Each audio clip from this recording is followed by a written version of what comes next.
Folks, hello and welcome to Tavern Chat. I'm your host, Eric Tenkar, your bartender in the OSR. So I was actually checking out the OGL and the Open RPG Discords, and I came across a Reddit thread.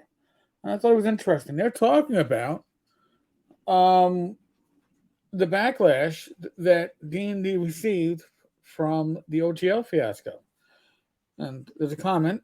I'd imagine now that the drama has died down, most people just quietly went back to playing D&D. Now, the response to that, the first response we're going to look at is coming from somebody who works at a distributor, sorry. As someone who works for an RPG distributor, I can say that people did not simply go back to playing D&D. While our web sales finally died down last week, retailer orders haven't, and convention season has started.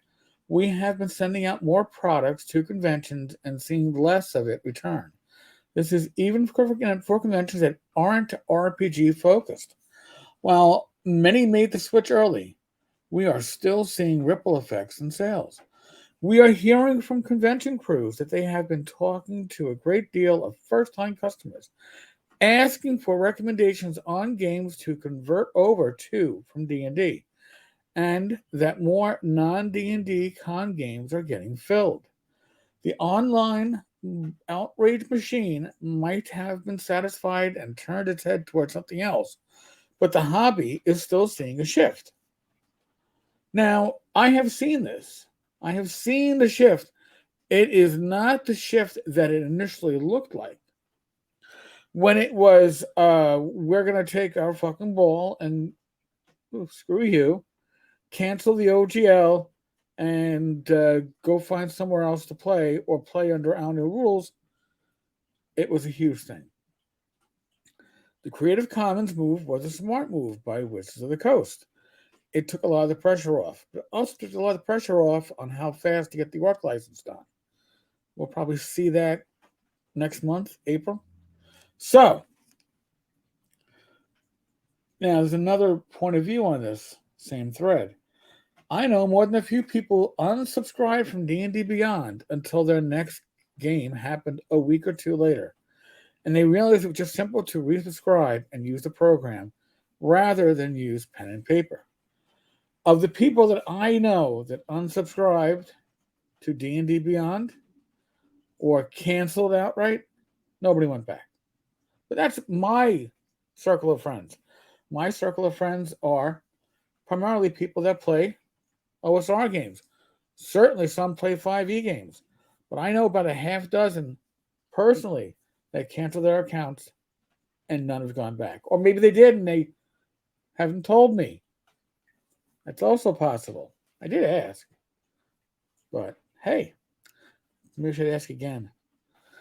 And he goes on, I know one DM who was adamant that Wizards of the Coast is going to fail big. They did fail big.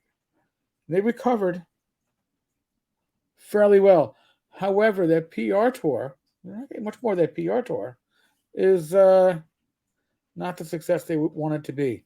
By the way, tomorrow there will be a video on D&D Beyond. They're going to do their advertising spiel and tell you all about 1D&D and their VTT and all the other good stuff. And I'm sure some movie tie-ins. It's, I think, 9 a.m. Pacific, 12 noon tomorrow, Tuesday. I will be out and about, but I will watch it when I get back from out and abouting. We shall see. So, in any case, they resubscribed because the program was easier to use than pen and paper. And they also said, again, Wizards of the Coast is going to fail big and try to launch an OSR campaign because of the situation. However, only one player was willing to play. And after not getting any more bites, he decided to just run a 5e campaign. Listen, this is all... I could talk about people who've walked away from 5e and are even adamant that they don't even want to touch something like Shadow Dark because they feel it's too close. All right. I know people who don't want to play DCC because it hews too close to the 3E rule set in their mind. To each their own. So these are all stories that we're hearing.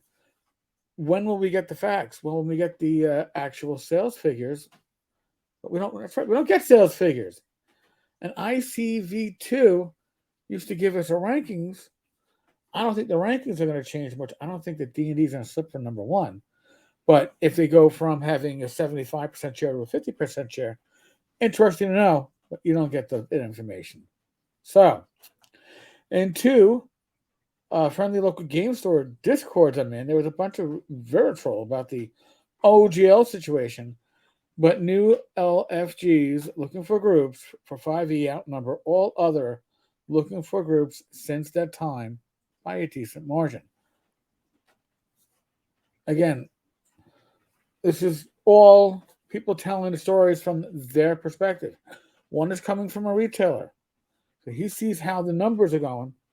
The other one is coming from people in their groups. But now, again, if I tell you stories, I'm telling you stories from an OSR guy that happens to know 5e players. Simon is apparently coming this from the point of view of somebody who knows a lot of 5e players, probably is one. So there could be a disconnect between those 2 points of views. I do find the story coming from somebody who works for the distributor, getting the retail side of things, getting the convention side of things to be interesting. I think that has more weight than certainly my view, my personal experiences, my interactions, and somebody else's interactions, getting something closer to numbers. But remember, numbers are something that we rarely see in this industry. We rarely do. But, interesting comment. Effectively, people took a stand and were against Wizards of the Coast until it became inconvenient to do so. And despite what they say, it seems most would rather just play with the rule set they already know. Human nature. However, that also says going to 1D&D, remember, 1D&D is not going to be 5e. 1D&D will be backwards compatible, or they'll find solutions that duplicate stuff that allow it to be. We'll create language that allows for compatibility. If you're playing 5e now, it won't be the D&D you're playing later. And that's why we have Black Flag being worked on. And I'm sure there's other 5e clones. So it's going to be an interesting year. I'm excited to see what 2023 brings, not just for the OSR, but for gaming in general. The OGL, the Creative Commons, the Orc license. Interesting times.